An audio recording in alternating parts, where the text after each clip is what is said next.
I believe it is live now. Meeting is being streaming live on Facebook. All right, so it is, what is the date today? February 16th, 2022. This is Heather Stocking with the Athabasca Advocate. I am here with Town of Athabasca Mayor Rob Balay. How are you? I'm doing excellent. Thanks for asking. It's a beautiful day, little chillier today, but yeah, not minus 14 degrees, and actually that or 40, I mean, it's about minus 14 right now. That actually brings up, I guess we should just talk into how has outside services been handling this weather? well, it's to be blunt, it's been a struggle for us. We're not really happy with the condition of the streets in the residential areas, and that's something that we've discussed in the last couple of days on what's possible solutions we can do. But I think basically what it boils down to is us reviewing our snow removal policy in residential areas and adjusting it, because I think we can provide better service for our residents than what we've provided. So it has been a very difficult year. One of our graders went down and has been down since early January. We had to ship it off to Lethbridge to do repairs. So, that's been an issue. We just have our old grader, but, I don't like to make excuses, and, we'll make sure that this doesn't happen again. It was in an accident, or what happened with it? Well, slid off. After one of those really big rains, it slid, it went out of control on one of the hills and went down a very steep bank, and it affected the engine. So we had to send it off to get the engine rebuilt. It was a fairly significant bill, but our insurance paid for most of it. So that was the good part about it. So it just takes that long to get repaired. It's funny, we had to send it all the way to Lethbridge, but that's the only place we can get it fixed. So, and it's made it more difficult for us for sure. And we've had a lot of snow, and it seems like we just get going, and once again we get hit with another snow before we can sort of get back into the residential areas, and it ended up as the snowpack built up, and we got hit with that warm weather, and it just made a mess. So usually we get that snowpack taken down to the pavement, and then it's not an issue. But we didn't get there in time this year, and it is unfortunate, because I'm driving on those rough streets too, so I'm well aware of what it's like. Mm-hmm. Yeah, beautiful when it's +3 for if you want to go for a walk, but horrible if you're trying to maintain those roads, because then that freezes, and horrible, awful. Very difficult to remove now that it's it's melted and then it's turned to solid ice basically. So but we'll at least try and get out there and smooth them out, so at least until it warms up enough that we can actually rip it down to the pavement. Well, yeah, every day is a day closer to spring, so we're hoping.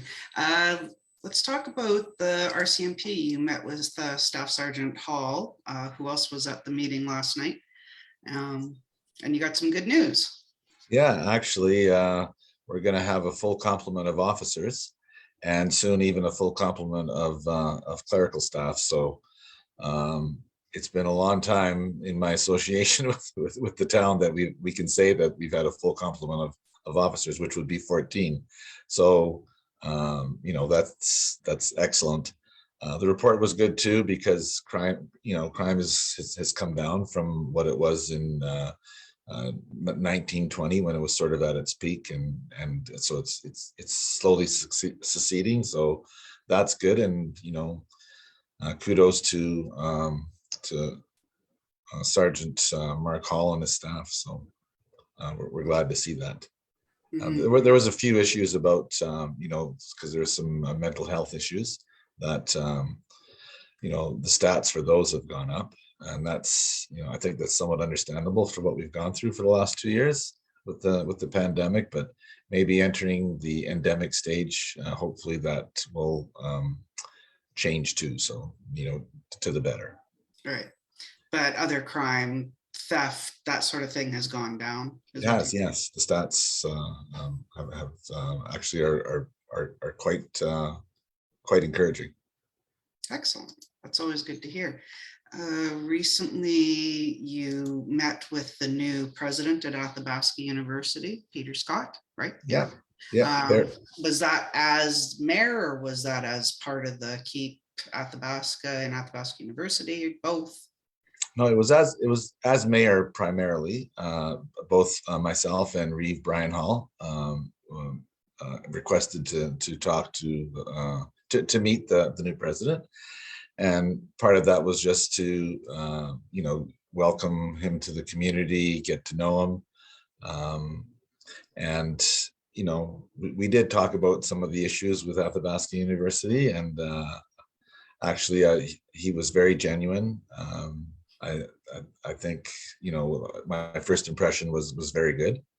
So we'll see how things go. We have some meetings lined up at the end of this month with the university and the Minister of Advanced Education. So maybe we'll have more to say on that matter later.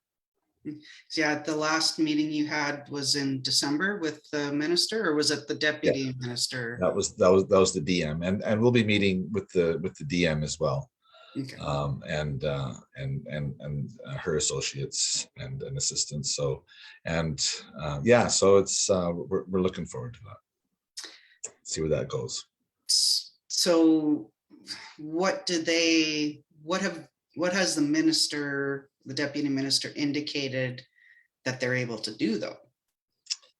Well, nothing concrete as far as yet, just to meet and see if there's we can come to a resolution where the university is being served as and advancing their Imagine plan, and yet is still meeting the economic and employment needs in Athabasca. That's our goal. So you're not going to get there in the first meeting, but hopefully we can get there. So that's our goal, and we'll see how that goes. And did the new president have any comment about it, or? Well, we didn't talk too much about that. We did. He has been in Athabasca and has seen all the facilities, and he's very aware of the economic impact and how it can affect our community and the possibility of the slow bleed of jobs, and he realizes that, and yet he's also thinks there's ways that we can work together to mitigate that. So I'm eager to see what those ways are. Okay, interesting. But speaking of jobs, so I've been working on an article about businesses that started during a pandemic. I just thought it was interesting. It's scary at the best of times to start a new business, probably more so during a pandemic. So I've been working on this article, and we've actually had many businesses start here during the pandemic. Do you think that this is people transitioning away from AU, or what? Well, I mean, it could be many things. Obviously some people lost their jobs, during the pandemic. So some of them decided to put on their entrepreneur hat and start a home business or a regular business. That's not very good the way I said that, but go into business for themselves, essentially. So there's a combination of that. There were a few businesses that we did lose as well, but I'm very encouraged to know that it'll be interesting to read your article. I'm coming up to see just all those are, and I am presenting to the chamber tonight, so maybe there'll be more information about that as well. So that's encouraging that you say that.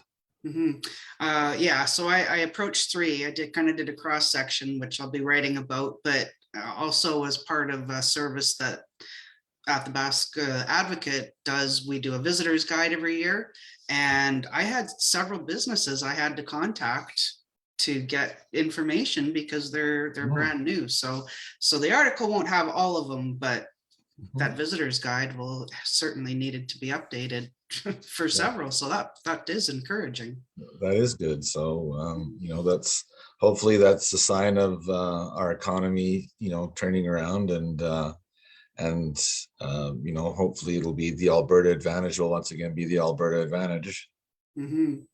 Yeah, definitely. Maybe it'll be Uh, the Athabasca advantage instead. there you go. Exactly. We'll rebrand it. Yeah. Pitch in Canada. What is that? I mean, everybody should know what pitch in means, but Well, yeah, it's springing in, or it comes springtime. It's clean up your community, and we're hoping that through this initiative we can get our community groups, or just even our communities in town, like the Hees Estates, Cornwall, the West End, the South Hill, the Southwest Sub. We'll provide the garbage bags, and we'll pick up the garbage for them. But we're encourage residents to go out and clean up their areas and take pride in our community. And I just think you feel better about it when you're the one actually that's going out there and making your community a better place to live, and a better looking place, right? So I think there was talk at the meeting last night about town councilors doing a challenge and going out and leading by example. So we're going to work on that. I think our communications committee and administration are going to get the word out. In the official date, I think, is the 17th of April to the 23rd. This is Alberta, so who knows what the conditions will be like then. But if the conditions are okay, we'll probably try and do it during that time period. If not, our pitch-in will be a week or two later, depending on how things go. So hopefully it'll be a success. okay. So different communities. I know that there's like a Residents of Cornwall Facebook page and stuff like that. So maybe different Yeah, communities could and challenge. yeah, and Wood Heights, right? Yeah. And they have a Facebook page, so we'll kind of issue a challenge between communities and see if it catches on. So Is the town gonna challenge another town or? oh, I never thought about that. Hmm.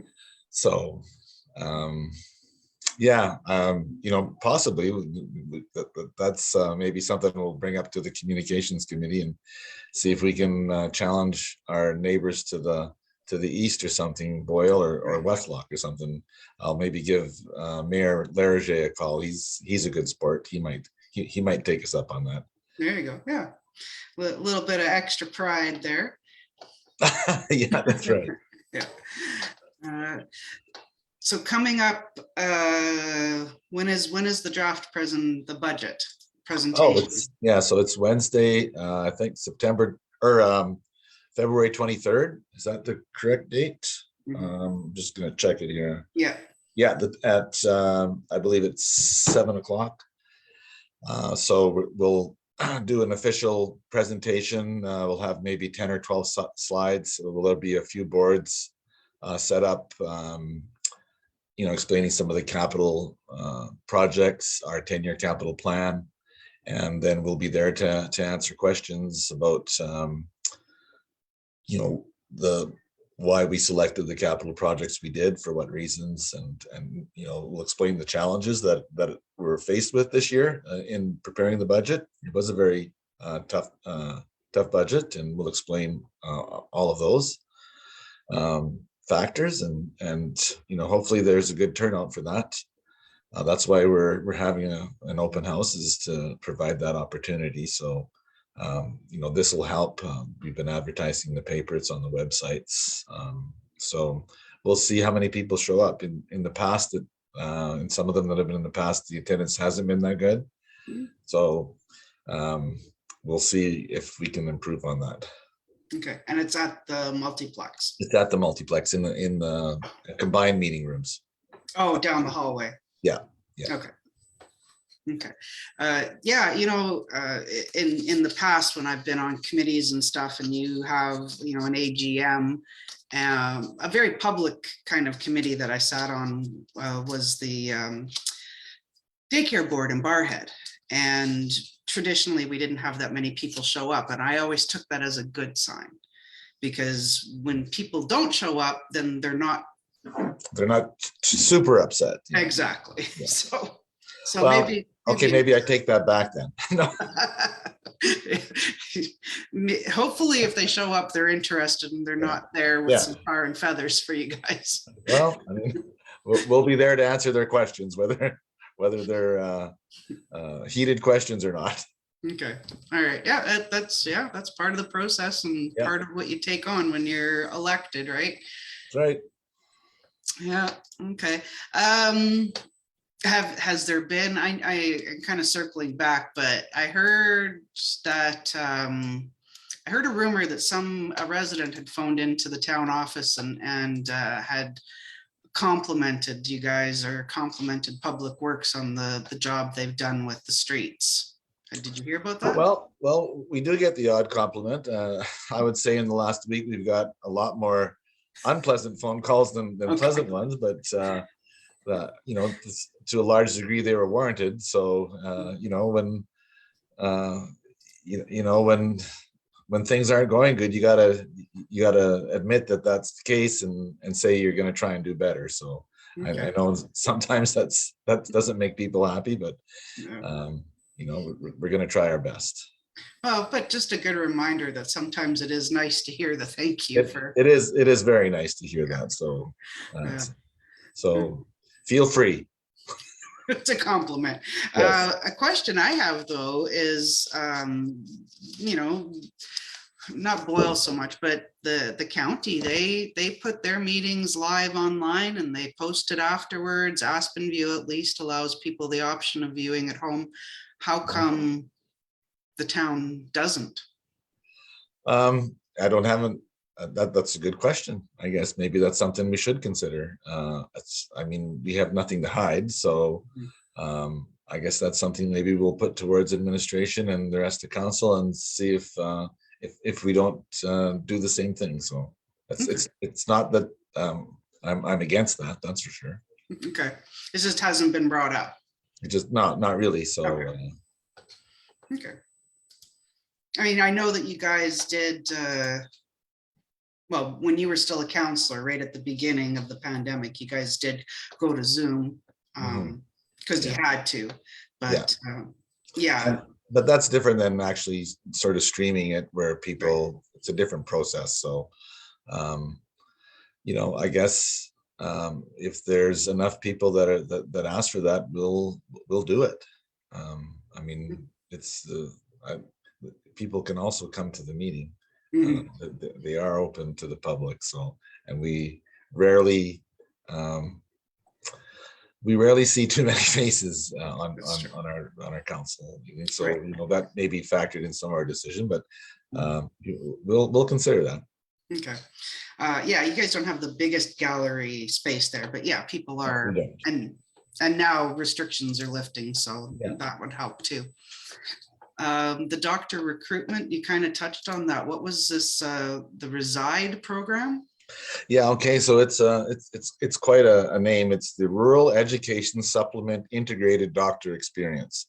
So basically it's eligible for family medicine resident physicians in their first year of residency, completing their training before they, and it has to be in this calendar year. So they can go online and apply for that. We're considered a level 2 community, so that means the funding is $80,000 over 3 years. Once they match you up with a resident doctor and a community, you then have to sign a 3-year contract to say you're going to stay a minimum of 3 years, and that doctor can use those funds for relocating, for moving expenses, and basically once they've been approved, they can use it for whatever they want. It's an incentive package for them to come and practice in rural Alberta and practice family medicine. So I mean, it's great great for us. Okay. So is that per doctor? Like how many doctors do we need? Two? For sure? I would say, well, I would say we need, depending on how soon some of our elderly doctors want to retire, right? So, Fair enough. you know, that I would say we could use probably at least 2 or 3 more doctors. Okay. So that 80,000 would have to be split then between those 2 or 3, or it's per? No, that's per doctor. So, and you're not limited to just one per. So if we had 3 doctors that wanted to come to Athabasca and they're a match, they would all get funding to come here. Okay. So that's how I understand the program. That's good incentive. Yeah, it's great incentive. That's a kudos to Alberta Health and AHS and RPAP for lobbying for this, and kudos to the government for coming through with it. So, so there were 15 communities identified, and Athabasca and Barhead, which is in our readership area, both got those. And I think Wabasca is too. They're not too far away. They're a level 1, right? So they would get the 100,000. So, you know, that's within, you know, pretty close in this region. So it's definitely going to help us. How do you know how they determine level 1, level 2? Did they? I just think it's probably the further away from the big centers, the further north you qualified as at the $100,000 level. It's kind of like the Northern Living Allowance. Okay, right? fair enough. It would be based on distance. Okay. From major centers. Right. Okay. Which, I mean, yeah, for somebody who's not from Canada, it probably seems like a long distance, but as Canadians, we know that a drive to Edmonton is nothing. When we do, it's like, we think nothing of doing it. Exactly. At any time, right? So, exactly. Yeah. Some people do it every day. Yep. That's right. Some people make it that commute, actually. So. Yeah, exactly. So. And we have some other initiatives too with our doctor recruit, with our it's not doctor recruitment, it's actually healthcare professional attraction and retainment committee is the official name of the committee. And so we're also giving, trying to get the reside program is for Canadian doctors that studied in a Canadian institution. Okay. But we just gave a tour the other day from a doctor that's originally from Moldova. So we've laid out the royal carpet, trying to convince them to consider our community to help or to come and practice family medicine. So we have a new doctor coming in June or July. And hopefully we'll have another one this fall, because I think the tour went pretty good. Okay. These doctors, they're coming with families? Yes, actually young families, both of them. So, which is really encouraging. So it'll be up to that's another one of the things that our committee wants to do, is to make sure that they're assimilated into the community well, and they're welcomed, and we keep them engaged, because that goes a long way for them feeling part of the community and wanting to stay here long term. Mm-hmm. So that's a big role that we're trying to fulfill with that committee. Mm-hmm. Kind of a sidebar note: when my daughter was young, living in Barhead, she would say, "Oh, there's nothing to do," and I would say, "You're just not looking." And because here there are tons of things to do. Anybody who's sitting at home saying, there's Athabasca is a sleepy little town, nothing to do, you're not looking, because there's all sorts of sports. There's pickleball and badminton things happening up at the multiplex. There's vibrant, theater communities. There's service clubs. There's the pottery. There's gymnastics. There's so many things for kids. Archery. There's so many things to do. And I think our community has some of the best facilities for a community of our size. I don't know if there's another community has as good as facilities as we do. Right. we're very fortunate. So you're right. There's anyone who's saying there's nothing to do is using that as an excuse to stay inside Yeah. and do this. Yeah, exactly. Yeah, the cross country ski club, Yeah, there's a running club, there's it's endless almost. yeah. Yeah. I stay home because I need my hips replaced. Once they're done, I'll be out. But yeah. Then you'll be running. uh, I'll be taking advantage. I don't know about running. If I'm running, there's a bear behind me. So just maybe one day.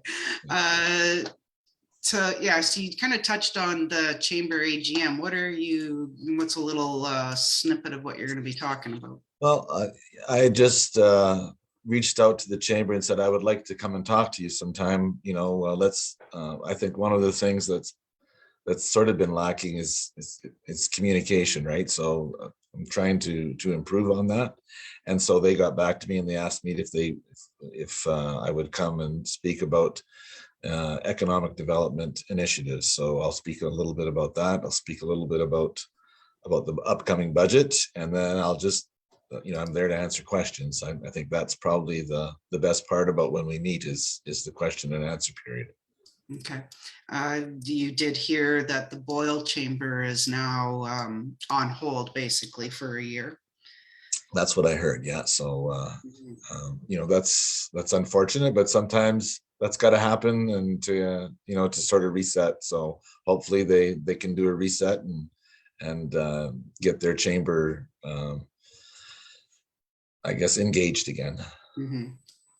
But those businesses still do have the option of joining the Athabasca Chamber. So they absolutely do. Come on down. Yeah. Once again, I always think of Athabasca as a region, not just the town of Athabasca. It's considered, if we do good, I think the region does good. If the region around us does good, I mean, it's going to help support the town, right? So we're a region. So right. I think I hope everyone sort of has that same mindset. So you grew up in the county, right? I did, yes. I'm in Rochester, so and I came to high school here, so maybe that's part of the reason why I consider it a region as opposed to a segregated town and a village and then the county itself, right? Like we're all one community. Mm-hmm. At the end of the day, we are. Yeah. And I guess we're getting close here. I don't see any questions. You probably have really nothing to add, but has there been any word about the Union Hotel and? Not anything new to add.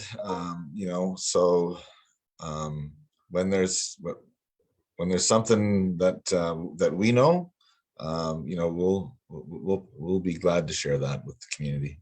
I mean, it's definitely a landmark in town, so mm-hmm. I can see why people are asking that. Mm-hmm. All right. We're almost at the end of time. There haven't been any questions, which, that's probably a good thing again. Looking forward, I think I'm encouraging people to still, follow hand washing and stuff like that, because we are looking forward to the River Rats was announced their 25th festival this summer. Yeah.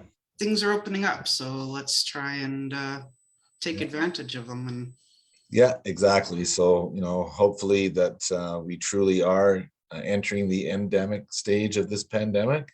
I think everybody's more than ready for that. Mm-hmm. But in the same saying that, I mean, for those people that still are a little bit leery, I mean, there's nothing saying that you can't still wear a face mask. I mean, people are used to that. No one's going to condemn you for that. So, to each his own, right? Yeah. I make no secret of it that I need to have my hips replaced, and so I'm still wearing mine because I don't want to end up sick and not be able to have surgery. So exactly. So so everybody has their reasons, and but we are looking forward to more freedoms. There's no doubt about that. I think everyone's ready for that. Yep. All right. Well, thank you very much. That is our time, and always a pleasure to speak with you. And my pleasure. This is always fun. I enjoy it. Thanks. Okay. Take care. Bye. Bye.